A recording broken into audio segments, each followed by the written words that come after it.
You must never forget that 18 million Africans were taken from the eastern part of Africa into the Arab world, and men were castrated. You must never forget that. Because the effect of it is with us today. We must never forget that over 12 million Africans were taken to the Caribbean, taken to Europe and America. We must never forget that. We must never forget that in Southern Africa, the apartheid regime was underwritten through verses from the Bible by the Dutch Reformed Church. We must never forget that. Upon a theology based in the Bible. Fact. We must never forget that the Roman Catholic Church was involved in slavery, and they have apologized for it. We must never forget that the Church of England was involved in slavery, and they have apologized for it, using the Bible. Theology. Slaves, obey your masters like you obey Christ. In the Bible. Not revised. You go and read it. There is a verse like that. So when we talk about theology and African problems, we must remember that the effects of slavery are alive and with us today. When slavery was gone, it is Christians again, William Wilberforce.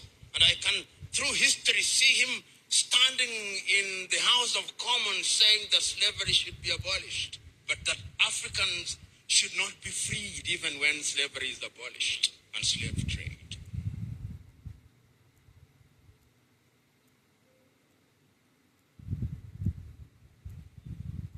After slavery, colonization came. And as I speak to you, Europeans sat in Berlin in 1884 and 1885 and divided Africa into spheres of influence. Africa was a hunting ground,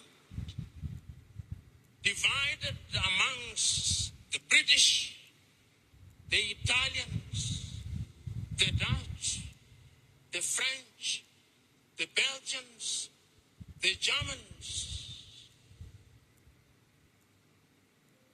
And today we are in this assembly. I'm using English language which was imposed on us. And those of you who come from English-speaking countries, you refer to as Anglophone. Those of you who come from French-speaking countries, you are referred to as Lusophone, as Francophone. And those from Portuguese are referred to as Lusophone. Soon there'll be Sinophone. We don't speak Yoruba. I'm not speaking Yoruba. I'm not speaking Kiswahili. There is no Kiswahili interpreter here. There are only French and Portuguese and English. Part of the African problem. We are confused. When my friend resisted their being called a perfect Frenchman, I could understand his anger. Because the colonial project was a dehumanizing and humiliating process. And religion and theology were at the heart of it. That is why when the European colonizer, we used to be taught in school that the flag followed the cross.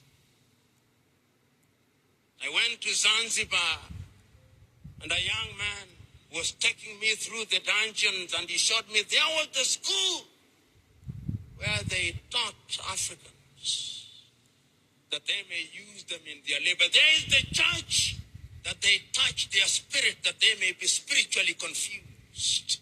And there is the hospital where they treated them, that they may use them as labor. I'd never heard such interpretation. You must never forget, that 18 million Africans